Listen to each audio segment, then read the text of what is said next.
Welcome to Transformer videos, part number 90. In this video, we will be seeing the auto transformer. इसी video में हम auto transformer का schematic, construction and operation देखेंगे. You'll be able to see this is the auto transformer picture which is generally used in lab condition. अब देखा होगा lab condition में use करने वाला variable auto transformer है. ये knob है ऊपर में, ये knob change करता है. So generally for example 0 से लेके 230 वोल्ट तक कोई भी वोल्ट कुछ जो चाहता है वो वोल्टेज आपको ले सकता है. तो वेरिएबल ऑटो ट्रांसफॉर्मर और वेरिएक ये भी करता है, उसको वेरिएक भी उसको करता है. ओके, अभी राइट साइड पे आप पिक्चर देखता है वो ऑटो ट्रांसफॉर्मर ही है, लेकिन वो बड़ा ऑटो ट्रांसफॉर्मर है. हाई कैपेसिटी ऑटो ट्रांसफॉर्मर भी अवेलेबल है. सब स्टेशन पावर स्टेशन जगह में ऑटो ट्रांसफॉर्मर यूज़ करेगा. सिर्फ ये स्मॉल ऑटो ट्रांसफॉर्मर नहीं, बड़ा वाला ऑटो ट्रांसफॉर्मर भी अवेलेबल है हाई कैपेसिटी का. ये स्कीमेटिक है ऑर्डिनरी टू वाइंडिंग ट्रांसफॉर्मर. आपको जानता है, you are knowing that this is a ordinary two winding transformer with the primary and secondary which is connected to load as the shown in picture. Here we can say the primary, it is not at all electrically connected, it is only coupled through magnetic flux. The primary and secondary, it is electrically isolated, electrically not connected, it is magnetically coupled. So there is perfect isolation between primary and secondary. If a high voltage is coming this side, it may not go to the secondary side. So it is known as isolation. Perfect isolation is available, or electrical isolation is available in auto transformer. Sorry, two winding transformer. Two winding transformer में ऐसा electrical अच्छा isolation है. This is known as ordinary two winding transformer. लेकिन ये है, ये right side पे ये वाला ही auto transformer. This is the auto transformer as you are saying. इसमें क्या है, इसमें भी प्राइमरी होगा, सेकेंडरी होगा, और ऑटो ट्रांसफार्मर में भी it is the same working, but the working principle will be differing. This is known as due to mutual induction. The two winding transformer which is having two separate winding, which is known as mutual induction working principle, and the auto transformer will be working on self induction principle. Self induction, it is having only one winding totally, and some common part will be there for primary and secondary. Self induction is the working principle. You will be able to see, so this is the primary part and this is the secondary part. So this much area, it is common for both. So this area is common, and this is working principle is self-induced EMF or self-induction. So to winding transformer का working principle mutual induction है, और auto transformer का working principle self induction है.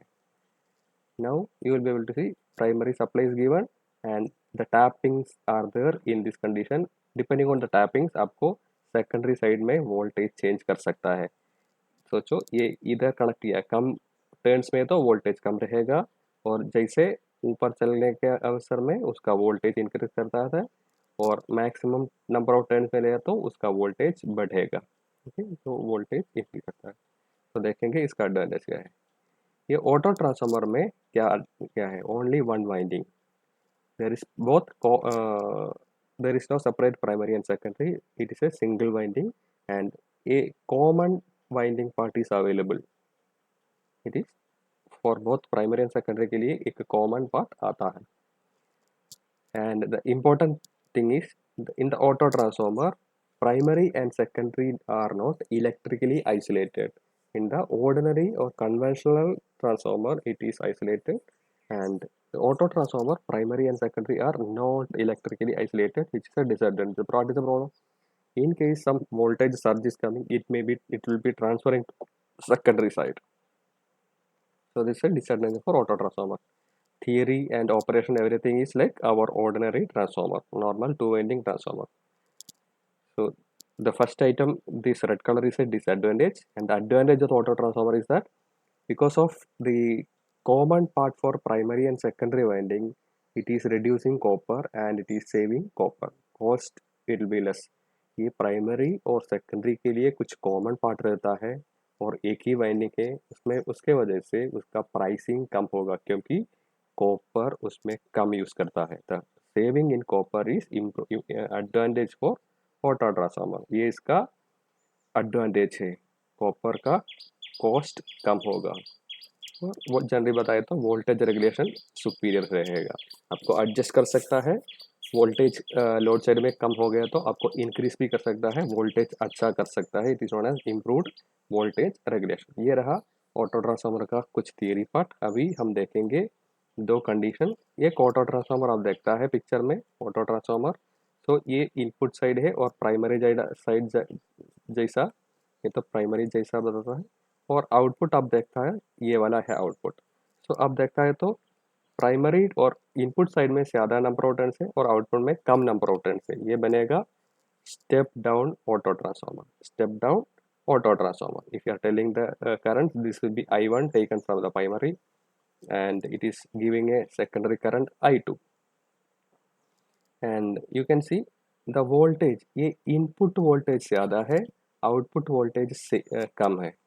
Same power है, voltage increase करे तो I1 current कम होगा और I2 करंट ज़्यादा होगा। ठीक है, वोल्टेज इधर कम होता है, वोल्टेज इंक्रीज किया और पावर इंक्रीज करने के लिए ज़्यादा करंट लेगा। तो I1 और I2 का देखिए तो इसी स्टेप डाउन ट्रांसफार्मर में I2 और I1 और I2 का रिलेशन कैसा होगा, तो I2 ज़्यादा होगा, I2 ज़्यादा होगा, I1 कम होगा, क्योंकि I1 साइड में I1 प्राइमरी साइड में वोल्टेज ज़्यादा है तो सेम पावर में करंट कम होगा, और सेकेंडरी साइड में वोल्टेज कम है, सेम पावर के लिए करंट ज़्यादा होना है। Okay, so I1 it is coming and I2 it is going out, and the increase in current will be met like this, it is giving current like this.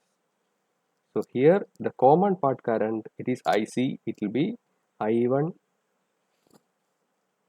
I2 minus I1 रहेगा, I2 minus I1 रहेगा, इसी रास्ते पर current I2 minus I1। Okay, I2 maximum और I1 उससे कम होगा, I2 minus I1 होगा I common.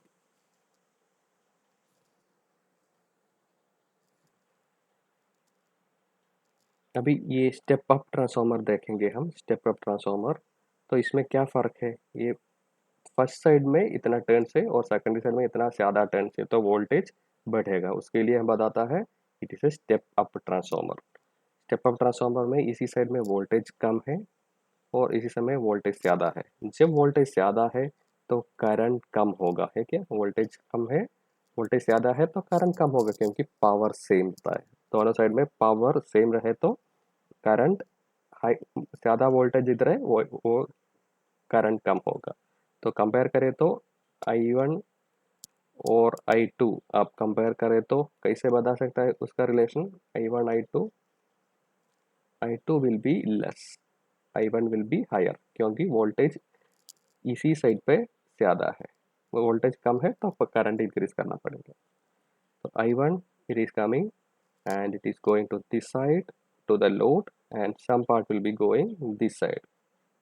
So I1 is high, it is going this part and this part, and you can see this is the common part where I1 से I2 minus किया तो minus है, I1 minus I2 will be the common part current. So ये रहा step up down and step up transformer. तो आपको lab में एक ट्रांसफार्मर मिल गया तो उसको ऐसे कनेक्ट करके वोल्टेज वेरी कर सकता है, और ये वोल्टेज वेरिएबल पॉइंट रहता है। ओके, ये जितना मूव कर अप करे तो ज़्यादा वोल्टेज मिलेगा, इधर नीचे करे तो वोल्टेज कम होगा। अभी करंट इन सीबी, अभी करंट के बारे में बताया, ये है ये स्टेप डाउन ऑटो ट्रांसफार्मर, ये कॉमन करंट के बारे में हम बताता है अभी I2 माइनस I1, ये देखना है अभी। वेक्टर डिफरेंस है, हम तो बताया I2 माइनस I1, लेकिन वो वेक्टर डिफरेंस है, अरिथमेटिक डिफरेंस नहीं है।